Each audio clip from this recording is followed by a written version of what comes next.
서울 한복판 한 남자가 길가에서 밥 좀 주실 수 있나요? 라고 적힌 종이를 들고 있었다. 그리고 그를 바라본 택시기사는 몰랐다. 그 남자가 바로 예수 그리스도라는 것을. 한낮의 서울역 앞 아스팔트 위로 열기가 아지랑이처럼 피어오르고 있었다. 택시 운전사 김민주는 잠시 신호에 걸린 채 창문을 내렸다. 안으로 들어온 햇살은 눈부시게 반짝였고 차 안의 공기는 마치 숨조차 조심해야 할 만큼 뜨거웠다. 옆 차선에서는 누군가 라디오를 크게 틀어놓았다. 오늘도 폭염주의보입니다. 시민 여러분, 외출을 자제하시길 바랍니다. 그 말이 끝나기도 전에 민준의 시선이 멈췄다. 횡단보도 옆 벽돌 담장 밑 그늘 한 조각 없는 곳에 한 남자가 앉아 있었다. 머리는 길게 자라 빛이 못한 듯 엉켜 있었고 손엔 파란 매직으로 쓴 골판지 조각이 들려 있었다. 밥 좀 주실 수 있나요? 그 문장은 구걸의 말투가 아니었다. 마치 누군가의 마음속 깊은 곳에서 흘러나온 기도 같았다. 민주는 의식적으로 고개를 돌렸다. 또 노숙자겠지. 요즘 저런 사람 많잖아. 하지만 시선은 자꾸만 그쪽으로 돌아갔다. 남자의 눈이 자신을 바라보고 있었기 때문이다. 도저히 모른 척할 수 없는 시선이었다. 피곤한 듯, 그러나 묘하게 따뜻한 눈빛. 그 눈에는 욕망도 두려움도 없었다. 오히려 괜찮다. 내가 그냥 지나가도 된다. 라고 말하는 듯했다. 뒤에서 클락션이 울렸다. 신호가 초록으로 바뀌었다. 민주는 급히 핸들을 잡고 출발했지만 그 눈빛이 백미러 속에 남아 있었다. 그날 오후 택시 안은 손님들의 대화와 도시의 소음으로 가득했지만 민준의 머릿속엔 계속 그 남자의 얼굴이 떠올랐다. 밥 좀 주실 수 있나요? 왜 하필 나한테 그 말을 본 것 같지? 그때 무전기가 울렸다. 민준 씨, 오늘도 힘내요. 집에서 너님 기다리시죠?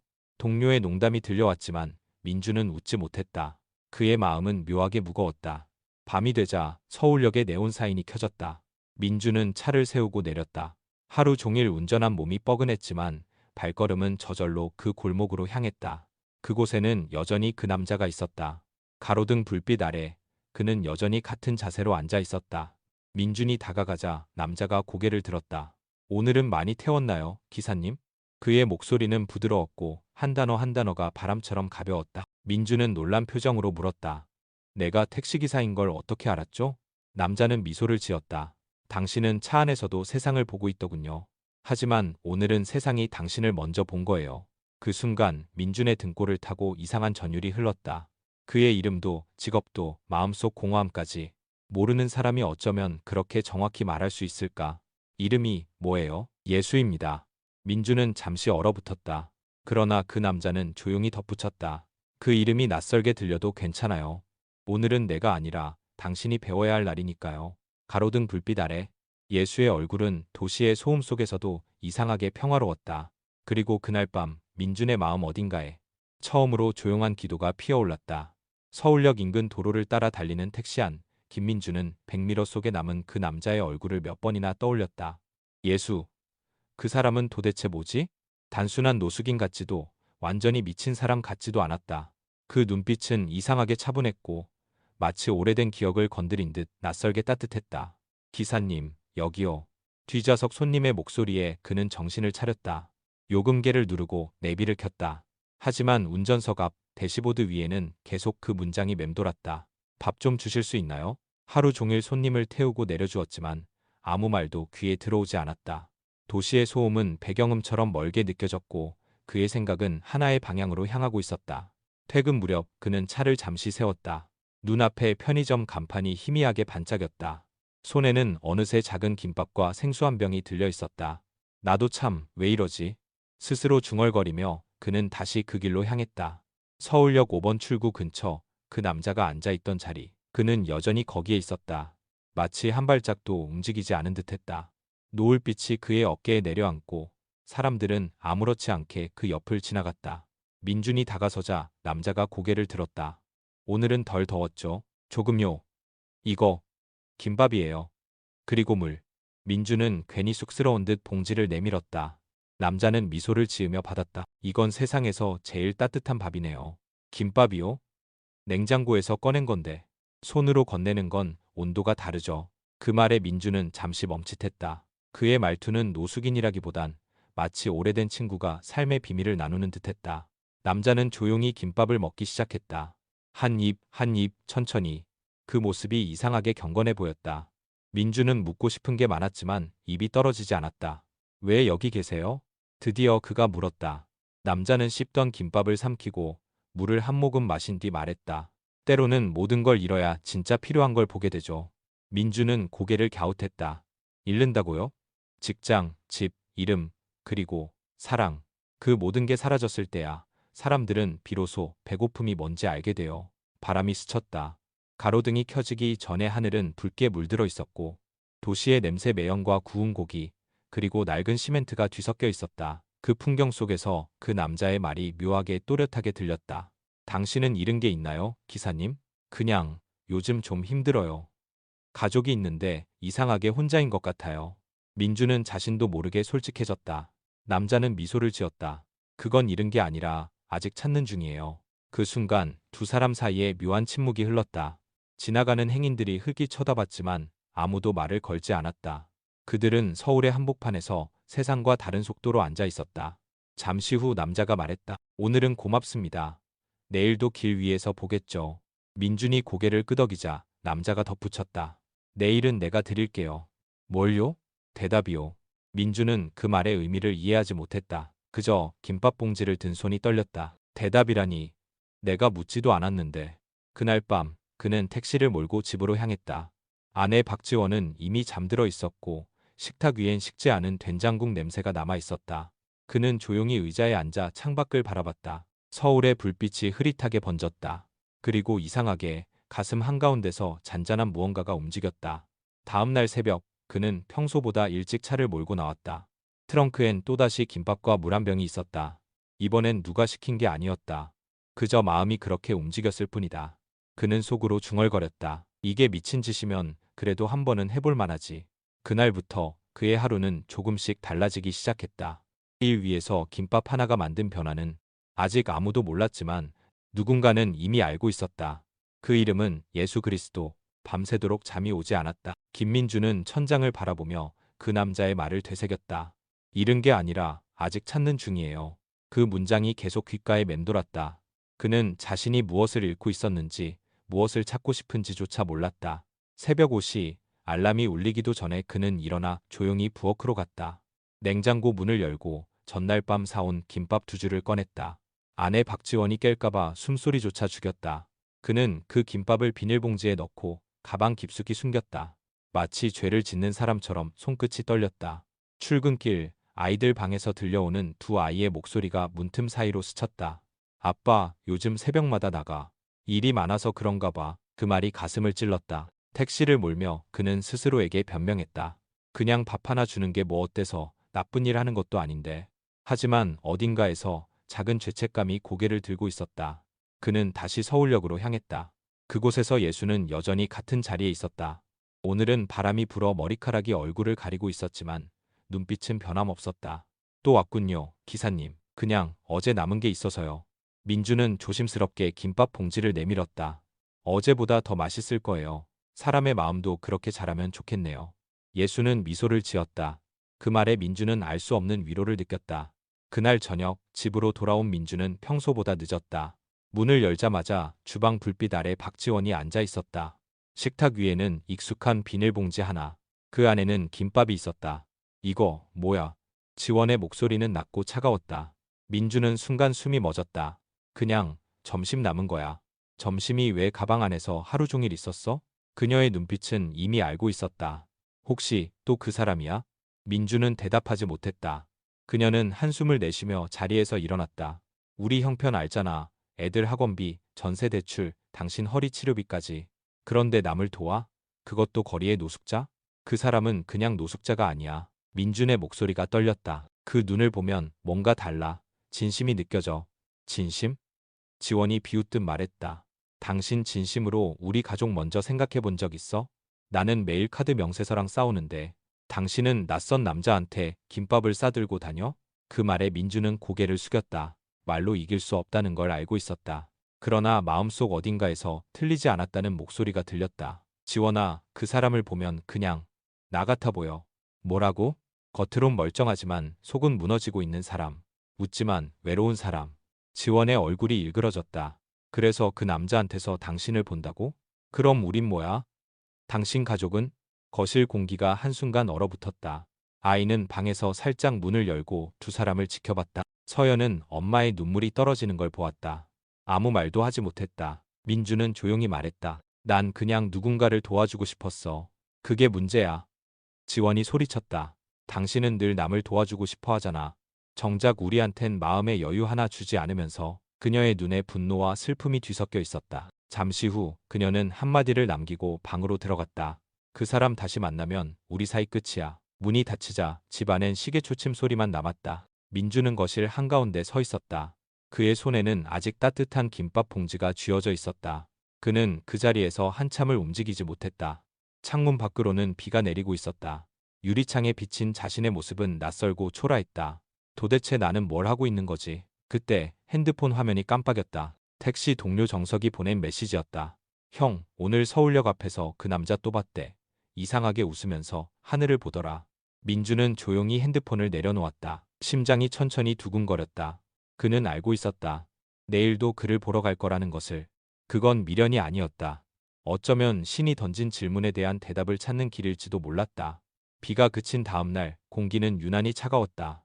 김민주는 밤새 잠을 이루지 못한 채 새벽녘에 택시 시동을 걸었다. 박지원은 여전히 침묵으로 누워 있었다.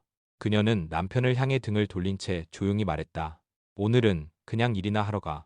그 한마디가 마음을 무겁게 눌렀다.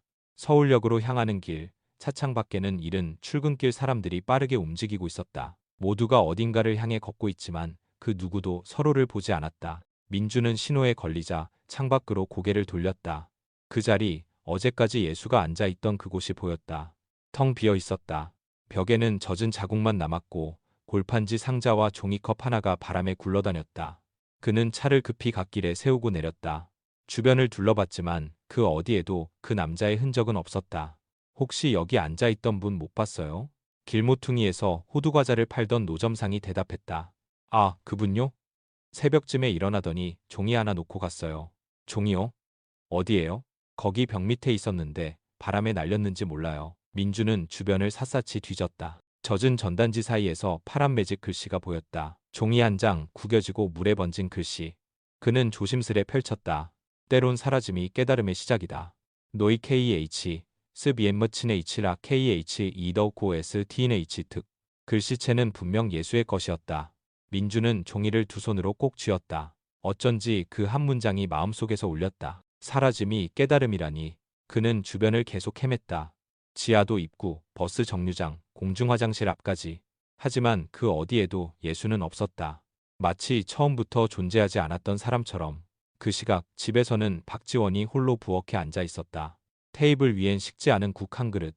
그녀는 멍하니 그릇을 바라보다가 휴대폰으로 남편의 위치를 확인했다. 또 서울역이야. 그녀는 눈을 감았다. 남편이 왜 그곳을 고집하는지 이해할 수 없었다. 도대체 그 남자가 뭔데? 우리 가족보다 중요해? 마른 목구멍까지 올라왔지만 대신 한숨이 흘러나왔다. 민주는 결국 포기하고 차로 돌아왔다. 대시보드 위에 그 쪽지를 올려두었다. 빗방울이 다시 차창을 두드렸다. 그는 무심코 손가락으로 글자를 따라 썼다. 사라짐, 깨달음. 그 순간 라디오에서 잔잔한 찬송가가 흘러나왔다. 주님은 나의 빛, 나의 구원. 민주는 놀란 듯 볼륨을 낮췄다. 우연이었지만 마치 누군가 일부러 들려주는 듯했다. 그는 문득 생각했다. 혹시 내가 잃은 게 가족이 아니라 신앙일지도 몰라. 그날 오후 택시 손님이 한 명 탔다. 중년의 여성이었다. 아저씨, 혹시 서울역 쪽 노숙인 본 적 있어요? 며칠째 보이지 않아서요. 민주는 순간 심장이 멎는 듯했다. 혹시 그분 이름을 아세요? 이름은 모르겠어요. 근데 늘 사람들한테 사랑은 밥보다 따뜻하다고 말하던 분이에요. 민주는 대답 대신 미소를 지었다. 그분 괜찮으실 거예요. 여성은 고개를 끄덕였다. 그랬으면 좋겠네요. 이상하게 그 사람을 보면 마음이 편해졌거든요.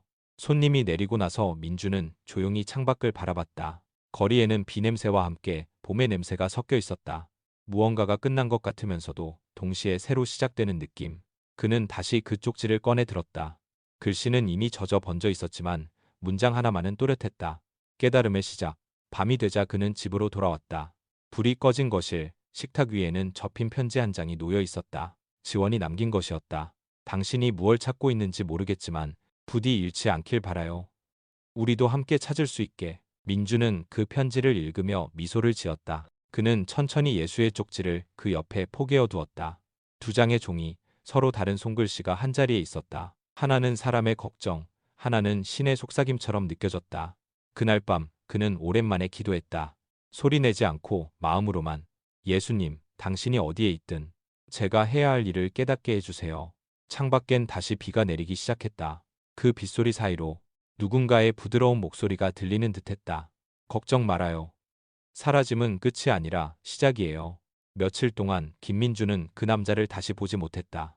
서울역을 지나칠 때마다 본능적으로 고개를 돌렸지만 그 자리는 항상 비어 있었다. 사라진 사람의 자리에 남은 건 벽에 붙은 낡은 전단지와 쓰레기뿐이었다. 그의 마음은 점점 초조해졌다. 밤이 깊어갈수록 불안은 커졌다. 괜히 걱정되는 건 왜일까? 그는 그냥 떠난 걸까? 아니면 그때 핸드폰이 울렸다. 동료 기사 정석이었다. 야, 민준아, 방금 한강 다리 밑에서 이상한 사람 봤는데 혹시 네가 말하던 그 노숙자 아냐? 민준은 심장이 철렁 내려앉았다. 어디라고? 그는 차를 돌려 한강 다리 쪽으로 달려갔다. 비가 오락가락 내리던 밤, 가로등 불빛은 희미했고 강바람이 살 속을 파고들었다. 그곳 다리 밑 콘크리트 벽에 예수가 쓰러져 있었다.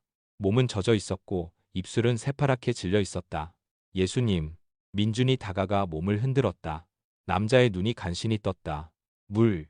조금만. 그의 목소리는 거의 들리지 않았다. 민준은 재빨리 차로 달려가 물병을 가져왔다. 입술에 물을 대주자 남자는 미약하게 숨을 내쉬었다. 괜찮아요. 곧 괜찮아질 거예요. 민준은 손을 떨며 말했다. 아니요, 병원 가야 돼요. 이대로 두면 안 돼요. 그는 주저하지 않았다. 젖은 몸을 부축해 등에 업고 힘겹게 걸었다. 비가 다시 굵어졌고 길바닥에 불빛이 눈처럼 번졌다. 가까운 응급의료센터에 도착했을 때 그의 어깨는 이미 젖은 피와 빗물로 얼룩져 있었다. 도와주세요. 사람이 쓰러졌어요. 간호사가 급히 나왔다. 환자 이름이요? 예수라고 합니다. 간호사는 의아한 표정으로 물었다. 신분증 있으세요? 없어요. 노숙자예요. 그래도 빨리 치료 좀. 신분 확인이 안 되면 접수가 어렵습니다. 보호자 서명이 필요해요. 민주는 잠시 망설였지만 곧 펜을 들었다. 제가 보호자예요. 김민준, 책임질게요. 간호사는 놀란 눈으로 그를 바라봤다. 정말 괜찮으시겠어요? 그냥 도와주세요. 부탁드립니다. 치료가 시작됐다. 의사는 남자의 열이 40도에 육박한다고 했다. 몸은 탈진 상태, 영양실조, 폐렴 초기. 민주는 의자에 앉아 두 손을 모았다. 시계 초침 소리만 들렸다. 잠시 후 한 젊은 간호사가 다가왔다. 보호자분, 잠시 말씀드릴게요. 이름이 정말 예수예요? 민주는 고개를 끄덕였다. 그녀는 피식 웃으며 말했다. 이름 참 특별하네요. 근데 이상하게 보자마자 마음이 편해지더라고요. 민주는 힘없이 웃었다. 그 사람, 좀 이상하죠? 그런데 보면 볼수록 이상하게 평안해요. 네, 그런 사람 있죠. 이유는 몰라도 그냥 괜찮아 보이는 사람. 그녀의 말이 끝나자마자 응급실 안에서 의사의 목소리가 들렸다. 열이 떨어집니다. 의식이 돌아오네요. 민주는 자리에서 벌떡 일어났다. 하얀 커튼 뒤에서 희미하게 들리는 숨소리. 그 소리에 그는 안도와 함께 눈물이 고였다. 잠시 후 커튼이 열리자 예수가 천천히 눈을 떴다. 여기가 병원이군요. 살았습니다. 다행이에요. 민주는 웃으며 손을 잡았다. 그 손은 여전히 뜨거웠지만 그 안엔 생명이 있었다. 예수는 잠시 창밖의 어둠을 바라보다 말했다. 왜 나를 업었죠? 그냥 그럴 수밖에 없었어요. 그럴 수밖에 없었다는 건 이미 마음이 움직였다는 뜻이에요. 민주는 아무 말도 하지 못했다. 예수의 눈빛엔 고마움보다 더 깊은 무언가가 있었다. 그건 감사가 아니라 용서에 가까운 미소였다. 간호사 유나가 다가와 말했다. 당분간 입원해야 해요. 보호자분도 조금 쉬세요. 민주는 고개를 끄덕였다. 괜찮아요. 여기 있을게요. 유나는 살짝 미소 지으며 물컵을 건넸다. 이런 분 처음 봐요. 보통은 그냥 두고 가거든요. 그냥 놓고 갈 수가 없었어요. 그 밤 병원 대기실의 형광등은 희미하게 깜빡였다. 민주는 벽에 기대어 졸다 깼다. 탁자 위엔 예수가 적어놓은 작은 종이 한 장이 놓여 있었다. 그의 글씨였다. 아직 끝이 아닙니다. 빛은 고통을 통과할 때 더 선명해집니다. 민주는 조용히 그 종이를 접어 주머니에 넣었다. 그 순간 그는 깨달았다. 이 만남은 단순한 우연이 아니었다. 신이 사람의 얼굴을 하고 다가온 밤이었다. 비가 그친 병원 창문 너머로 옅은 햇살이 들어왔다. 그 빛은 예수의 얼굴을 부드럽게 감쌌다. 그는 여전히 병상에 누워 있었지만 어제의 창백한 얼굴에는 생기가 돌기 시작했다. 김민주는 의자에 앉아 있었다. 밤새도록 깨어 있었고 피곤했지만 떠날 수 없었다. 이제 괜찮으세요? 그의 물음에 예수는 조용히 고개를 끄덕였다. 몸은 괜찮아요. 하지만 마음은 아직 길 위에 있네요. 그의 목소리는 여전히 나직했고 어디선가 슬픔이 묻어났다. 민주는 잠시 망설이다가 물었다. 왜 그렇게 살아왔어요? 사람들이 다 당신을 미친 사람이라고 하는데 왜 계속 거리에서? 예수는 잠시 창밖을 바라보았다. 하늘 위에 떠 있는 구름이 천천히 흘러가고 있었다. 나도 한때는 평범한 사람이었어요. 그의 말은 마치 오래된 상처를 꺼내는 듯 조심스러웠다. 20해 전쯤 나는 중학교에서 역사를 가르쳤어요. 학생들이 웃는 얼굴을 보는 게 하루의 기쁨이었죠. 그리고 내게는 아내와 딸이 있었어요. 둘 다 내 세상의 중심이었죠. 민주는 그 말을 듣는 순간 심장이 철렁 내려앉았다. 예수의 목소리가 점점 떨리기 시작했다. 어느 날 그들이 타고 있던 버스가 비 오는 도로에서 미끄러졌어요. 그때 나는 학교에 있었고 전화 한 통으로 모든 걸 잃었어요. 그는 두 손으로 얼굴을 감쌌다. 한참 동안 아무 말도 하지 못했다. 그날 이후로 세상이 멈췄어요. 숨을 쉬는 것도 먹는 것도 의미가 없었죠. 밤마다 하늘을 향해 소리쳤어요. 하나님, 왜 나에게 이런 고통을 주셨습니까? 하지만 대답은 오지 않았어요. 민준의 눈가가 붉어졌다. 그는 자신도 모르게 손을 꼭 쥐었다. 예수는 눈을 감은 채 말을 이었다. 그 절망 속에서 나는 교회를 떠났어요. 신을 믿지 않으려 했고 사람들을 피했어요. 그런데 이상하게도 아무도 없는 거리에서 나는 처음으로 신의 목소리를 들었어요. 그는 천천히 눈을 떴다. 그 눈빛은 고요했지만 그 안에는 깊은 평화가 있었다. 그 목소리가 이렇게 말했어요. 내가 잃은 것은 벌이 아니라 깨달음의 시작이다. 그때 알았어요. 고통은 신의 부재가 아니라 신의 언어라는 걸. 민주는 숨을 삼켰다. 그는 오랫동안 무언가를 잃고 있었지만 정작 그것이 믿음이라는 걸 이제야 깨닫는 듯했다. 그래서 거리로 나갔어요. 예수의 말이 이어졌다. 집도 이름도 버리고 세상 속으로 들어갔어요. 누군가를 도우려는 게 아니었어요. 그저 고통 속에서도 여전히 빛이 있다는 걸 전하고 싶었죠. 민주는 조용히 물었다. 그럼 지금은 행복하세요? 예수는 미소를 지었다. 행복이라는 단어는 여전히 어렵네요. 하지만 평안은 있어요. 고통을 껴안았을 때만 오는 평안. 그의 말이 끝나자 병실 안은 잠시 정적에 잠겼다. 밖에서는 아이 울음소리가 들려왔다. 삶은 여전히 계속되고 있었다. 잠시 후 간호사 유나가 들어왔다. 체온이 안정됐어요. 내일부터 식사 가능하대요. 그녀는 웃으며 물컵을 건넸다. 두 분, 친구세요? 민주는 대답 대신 웃었다. 친구라기보단 선생님 같아요. 유나는 고개를 끄덕였다. 이상하게 이분을 보면 마음이 편해져요. 병원에서도 다 그래요.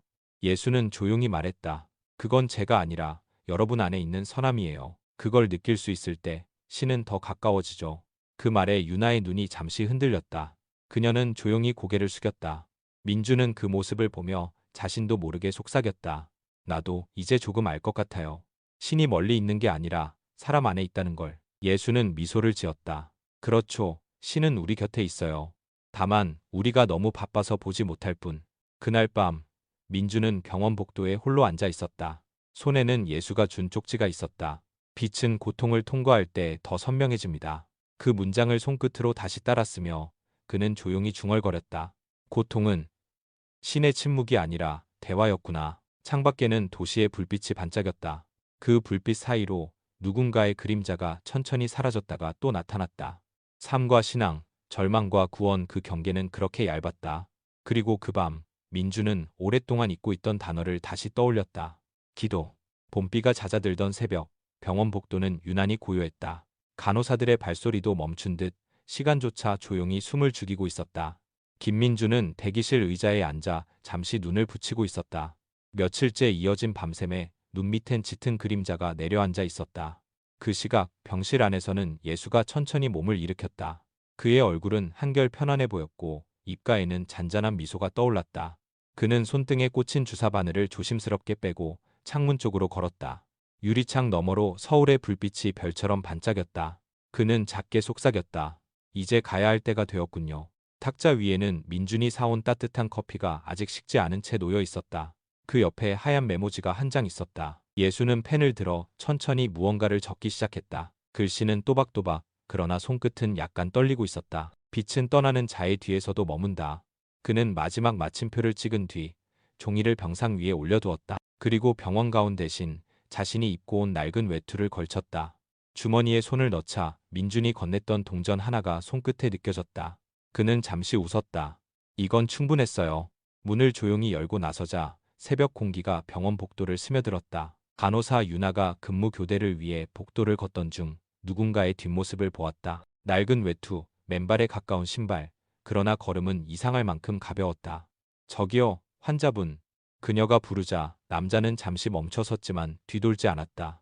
대신 부드러운 목소리로 말했다. 괜찮아요. 이미 필요한 건 다 받았어요. 그 말에 유나는 한 발자국도 움직이지 못했다. 그의 뒷모습이 문 사이로 사라질 때 바람이 불어와 그녀의 팔에 소름이 돋았다. 아침 햇살이 병원 창문으로 들어올 무렵 민주는 눈을 떴다. 습관처럼 병실 문을 열었을 때 침대가 비어 있었다. 시트는 가지런히 정리되어 있었고 창문은 반쯤 열려 있었다. 그 순간 그의 가슴이 철렁 내려앉았다. 예수님? 탁자 위에 종이 한 장이 놓여 있었다. 그는 떨리는 손으로 그것을 집어들었다. 글씨는 부드럽고 단정했지만 읽는 순간 눈물이 차올랐다.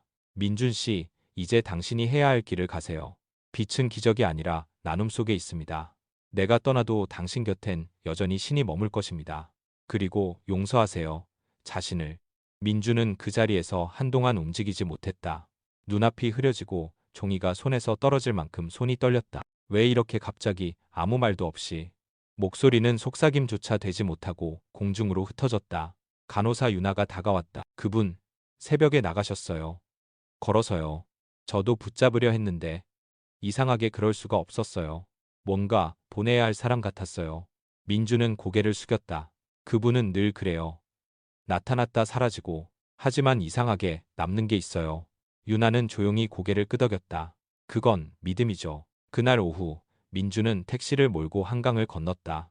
비가 다시 내리기 시작했지만 이번엔 유난히 따뜻했다. 라디오에서는 어느 성가대의 합창이 흘러나왔다. 주님은 나의 빛, 나의 구원. 그는 무심코 따라 흥얼거렸다. 그때 뒷좌석에 놓인 작은 종이봉투가 눈에 들어왔다. 퇴원 수속 서류라고 적혀 있었지만 그 안에는 봉투 외에도 작은 메모 한 장이 들어 있었다. 민주는 조심스레 펼쳤다. 민준 씨, 당신은 나를 찾아왔지만 사실 신이 당신을 먼저 보냈습니다. 내가 떠나는 건 끝이 아니라 당신의 시작입니다. 그는 천천히 미소 지었다. 눈물이 흘렀지만 이번엔 슬픔이 아니었다. 길 위의 불빛들이 차창에 부서지며 반짝였다. 그 빛은 마치 누군가의 눈빛처럼 따뜻했다. 그날 밤 그는 조용히 가족에게 말했다. 우리 이번 주 일요일에 교회 가자. 아내 박지원은 잠시 놀란 눈으로 남편을 바라봤다. 정말? 응, 이제는 도망치지 않을래. 창밖에는 별 하나가 유난히 밝게 빛났다. 그 빛이 병원 창문에도 택시 창에도 그리고 그의 마음에도 머물러 있었다. 예수는 떠났지만 그의 말처럼 빛은 떠나는 자의 뒤에서도 머물고 있었다. 예수가 떠난 지 일주일이 지났다. 서울의 봄은 완전히 피어 있었고 따뜻한 바람이 거리 곳곳을 스쳐 지나갔다. 하지만 김민준의 마음 한켠엔 여전히 공허함이 남아 있었다. 그는 매일같이 같은 길을 달리며 같은 정류장을 지나면서도 어딘가에서 다시 그를 만날 것 같은 느낌을 떨칠 수 없었다. 그러던 어느 날 민주는 퇴근길에 서울역 근처에서 노숙자 한 명이 추위에 떨고 있는 걸 보았다. 무의식적으로 차를 세우고 트렁크에서 점심 도시락을 꺼냈다. 이거 따뜻할 때 드세요. 그 남자는 놀란 표정으로 도시락을 받아들었다. 감사합니다. 요즘 이런 사람 드물어요. 그 말에 민주는 미소를 지었다. 저도 누군가에게서 받은 거예요. 이건 돌려드리는 거예요. 그날 밤 그는 집에 돌아와 조용히 아내 박지원에게 말했다. 지원아, 이번 주 일요일에 우리 교회 말고 시장 근처에서 작은 밥 나눔을 해보면 어때? 지원은 잠시 그를 바라보았다. 그의 눈빛이 달라져 있었다. 예전엔 늘 피곤함이 가득했지만 이제는 이상한 평안과 결심이 있었다. 정말 할 수 있을까? 응. 우리 아이들도 함께하자. 다 같이. 며칠 후 민준의 가족은 집 앞 마당에 작은 테이블을 놓았다. 김밥, 떡국, 따뜻한 미역국. 지원이 정성껏 만든 음식들로 채워졌다. 초등학생인 하은과 도윤은 색연필로 직접 쓴 종이를 붙였다. 배고픈 분, 누구나 환영합니다. 글씨는 삐뚤빼뚤했지만 마음만은 고닫다. 첫날은 아무도 오지 않았다. 지나가던 사람들은 고개를 갸웃하며 그냥 지나쳤다. 민주는 실망스러운 듯한 표정을 감췄지만 지원은 손을 잡아주며 말했다. 괜찮아. 누군가는 분명 올 거야. 오늘이 아니면 내일. 그리고 둘째 날, 비에 젖은 중년의 남자가 조심스레 다가왔다. 이거 그냥 줍니까? 그럼요. 따뜻할 때 드세요. 그 남자는 김밥을 한 입 먹더니 눈시울을 붉혔다. 이게 이렇게 맛있을 줄이야. 그 말을 듣던 지원의 눈가에도 눈물이 맺혔다. 그날 이후 한 명, 두 명씩 찾아오는 사람들이 늘어났다. 노숙자뿐 아니라 혼자 사는 노인, 일용직 노동자, 배달기사까지 누구든 잠시 머물러 따뜻한 밥 한 끼를 나누고 갔다. 이웃들도 처음엔 멀리서 지켜봤지만 점점 그들의 손에는 쌀, 라면, 반찬이 들려 있었다. 이 집이 변했어. 동네 어르신 장순자 씨는 그렇게 말했다. 예전엔 늘 싸움소리 나던 집이었는데 요즘은 웃음소리가 들려. 그게 진짜 기적이지. 민주는 여전히 믿기 어려웠다. 한 사람의 등장과 한 장의 쪽지가 이렇게 세상을 바꿀 수 있을까? 하지만 그는 이제 확신했다. 기적은 번개처럼 내리는 게 아니라 사람의 손에서 시작되는 거구나. 하은은 학교 숙제로 가장 기억에 남는 하루를 쓰며 이렇게 적었다. 아빠랑 같이 김밥을 나눠줬을 때 그 아저씨가 웃었다. 그 웃음이 하나님 같았다. 그 글을 읽은 지원은 조용히 눈을 감았다. 그녀는 한때 남편의 행동을 이해하지 못했지만 이제는 그가 본 빛을 느낄 수 있었다. 몇 주가 지나고 마당에는 늘 사람들이 모였다. 그들은 밥을 먹으며 웃고 서로 이야기를 나눴다. 그 가운데엔 늘 따뜻한 공기가 감돌았다. 그러던 어느 날 저녁, 지원은 문 앞에 무언가 놓여 있는 걸 발견했다. 작은 흰 봉투였다. 그 안에는 한 장의 쪽지와 함께 예수가 쓰던 그 특유의 파란 매직 글씨가 있었다. 나눔은 밥보다 오래 남는 사랑입니다. 당신들의 집은 이제 빛의 집이 되었습니다. 지원은 손으로 입을 가리고 한참을 서 있었다. 민준이 퇴근해 돌아왔을 때 그녀는 아무 말 없이 그 쪽지를 내밀었다. 그는 천천히 읽고는 미소 지었다. 그분은 여전히 여기 계시네요. 그날 밤 하은은 잠들기 전 아빠에게 물었다. 아빠, 예수님은 진짜 천사였을까? 민주는 잠시 생각하다가 대답했다. 모르겠어. 하지만 한 가지는 확실해.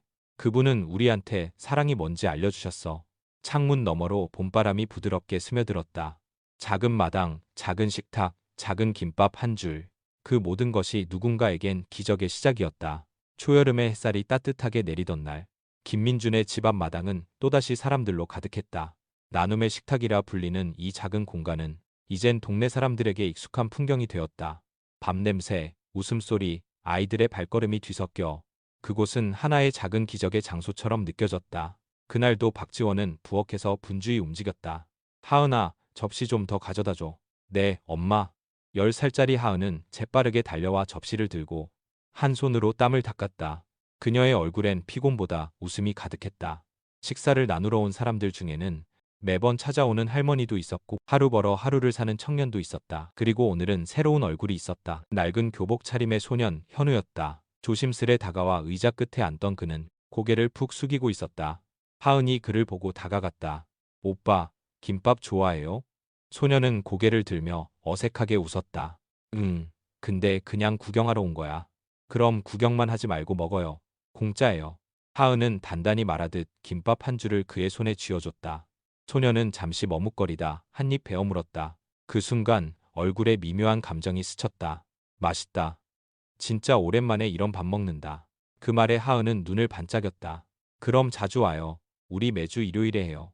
소녀는 고개를 끄덕였다. 그 짧은 대화가 이 집의 분위기를 더욱 따뜻하게 만들었다. 한쪽에서 그 모습을 지켜보던 민주는 조용히 미소를 지었다. 그는 아이들의 순수한 눈빛이야말로 이 모든 변화를 이끌어내는 진짜 기적이라는 걸 깨달았다. 며칠 뒤 학교에서 하은은 친구들에게 말했다. 우리 집에서 밥 나눠주는 거 알아? 누구든 와도 돼. 아빠가 말했는데 그게 예수님이 남기신 사랑이래. 그 말은 순식간에 퍼져나갔다. 아이들은 부모에게 이야기했고 부모들은 이웃에게 전했다. 그 작은 목소리가 동네 구석구석을 울렸다. 그 주 일요일, 예상치 못한 사람들이 찾아왔다. 학교 선생님, 동네 슈퍼 아주머니, 그리고 한 교회의 목사까지 모두가 한 상에 둘러앉아 밥을 먹고 이야기를 나눴다. 누군가는 눈시울을 붉혔고 누군가는 조용히 기도했다. 지원은 그 모습을 보며 속삭였다. 이게 다 시작이었을 뿐이네요. 민주는 고개를 끄덕였다. 누군가의 손에 밥 한 줄이 들려지면 그건 단순한 음식이 아니라 마음이 전해지는 거야. 그날 저녁, 식사가 끝난 후 하은은 작은 상자 하나를 들고 아빠에게 다가왔다. 아빠, 나 이거 만들었어요. 상자 안에는 종이로 접은 수십 개의 작은 꽃들이 있었다. 각 꽃잎엔 파란색 매직으로 문장이 하나씩 적혀 있었다. 사랑은 돌아온다. 밥은 따뜻할수록 나눠야 한다. 빛은 사람 안에 있다. 민주는 눈을 떼지 못했다. 그 글씨체는 서툴렀지만 그 안에는 예수가 남긴 말들의 메아리가 담겨 있었다. 그날 밤, 가족은 다 함께 식탁에 둘러앉았다. 오늘은 하은이의 기도를 들어볼까? 지원이 말하자 하은은 손을 모으고 조용히 기도했다. 예수님, 오늘도 밥을 나눌 수 있어서 감사합니다. 아픈 사람, 외로운 사람 다 행복해지게 해주세요. 그리고 우리 집이 빛나는 집이 되게 해주세요. 그 짧은 기도에 모두의 눈가가 젖었다. 민주는 딸의 손을 꼭 잡았다. 그래, 우리 집은 이미 빛의 집이야. 며칠 후, 나눔의 식탁은 마을 게시판에 소개되었다. 사람들은 이름을 붙였다. 빛의 식탁, 빛의 밥상. 그 소식은 SNS를 통해 전국으로 퍼져나갔다. 서울에 이런 가족이 있다. 예수의 사랑이 현대의 한 집에서 살아있다. 누군가는 찾아와 사진을 찍었고, 누군가는 봉사금을 놓고 갔다. 하지만 민중 가족은 여전히 같은 자리에서, 같은 마음으로, 같은 방식으로 사람들을 맞이했다. 저녁이 되면 마당에 작은 전등들이 켜지고 그 아래서 웃는 사람들의 얼굴이 환하게 빛났다. 민주는 그 모습을 바라보며 생각했다. 기적은 하늘에서 떨어지는 게 아니라 아이의 눈에서 시작되는구나. 그리고 그 순간 멀리서 바람이 불었다. 어디선가 들려오는 익숙한 목소리. 잘하고 있어요. 그 빛을 계속 나누세요. 민주는 고개를 들어 하늘을 바라봤다. 노을 사이로 그는 확실히 느꼈다.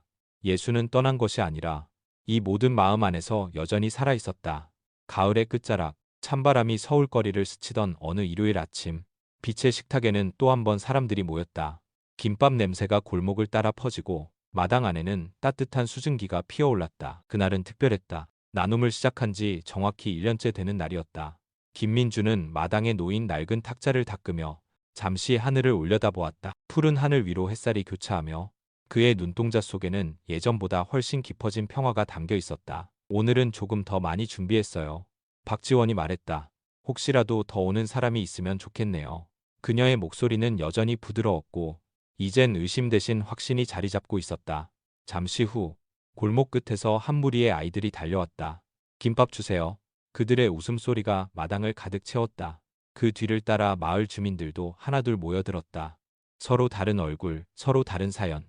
하지만 그곳에선 누구도 차별받지 않았다. 민주는 한쪽 벽면을 바라보았다. 거기에는 작은 액자가 걸려 있었다. 액자 안에는 오래된 종이 한 장, 예수가 남겼던 글씨가 희미하게 빛나고 있었다. 빛은 떠나는 자의 뒤에서도 머문다. 그 문장은 이제 이 가족의 신앙이자 이 마을의 철학이 되었다. 민준 씨, 여기요. 노인 한 분이 다가와 말했다. 그때 나한테 밥을 주던 그 사람. 예수라고 했죠? 요즘 어디서든 그 이름을 듣습니다. 그분이 정말 다시 돌아온 것 같아요.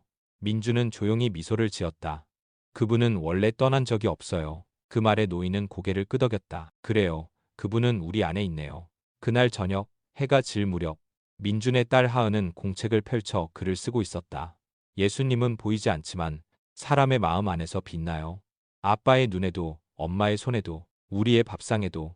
그녀의 글씨는 서툴렀지만 그 문장은 어른들이 잊은 신앙을 되살리고 있었다. 밤이 되자 빛의 식탁에 전등이 하나둘 켜졌다. 그 불빛 아래에서 사람들은 함께 노래를 불렀다. 가사가 없었지만 멜로디엔 따뜻함이 있었다. 아이들의 웃음소리, 어른들의 대화, 그리고 바람에 흔들리는 종이꽃들. 그 모든 것이 마치 하나의 기도로 이어졌다. 지원은 조용히 민준의 어깨에 손을 얹었다. 당신이 처음 그분을 만났을 때 이런 날이 올 거라고 상상했어요? 민주는 고개를 저었다. 아니요, 그땐 그냥 한 사람을 돕는다고만 생각했죠. 하지만 지금은 알아요. 그건 누군가를 살리는 일이었어요. 잠시 침묵이 흘렀다. 그때 멀리서 교회의 종소리가 울려 퍼졌다. 땅거미가 내려앉은 하늘 아래 그 종소리는 바람을 타고 마당으로 흘러들었다. 아이들이 고개를 들어 하늘을 보았다. 아빠, 예수님이 지금 우리 보고 계실까? 민주는 미소 지었다. 보고 계셔. 그리고 웃고 계실 거야. 그 순간 작은 바람이 지나가며 탁자 위에 종이꽃이 흔들렸다. 그 안에서 한 장의 쪽지가 떨어졌다. 누가 넣은 건지 아무도 몰랐다. 민준이 조심스레 펼치자 파란 매직으로 적힌 글씨가 나타났다. 믿음은 사라지지 않는다. 그것은 계속 나눠질 뿐이다. 모두가 숨을 죽였다. 누구도 말하지 않았지만 그들의 눈빛은 같은 대답을 품고 있었다. 예수는 여전히 여기에 있다. 하늘의 별들이 하나둘 빛나기 시작했다. 그 빛은 마치 오래전 그가 남긴 약속처럼 사람들의 마음에 잔잔히 내려앉았다. 서울의 한 구석, 작은 마당에서 시작된 이 나눔은 이제 수많은 거리로 퍼져나갔다. 그리고 그 모든 길 끝에는 누군가의 미소 속에서 여전히 그의 이름이 살아있었다. 자이나라, 이 거스는 고도니 예수님은 여전히 우리 곁에 계십니다. 이 이야기가 마음을 울렸다면 구독과 좋아요로 은총의 이야기 스토리스 오브 그레이스 채널을 응원해주세요. 다음 영상에서 또 다른 기적의 이야기가 이어집니다. 당신의 마음이 바로 그분의 흔적입니다.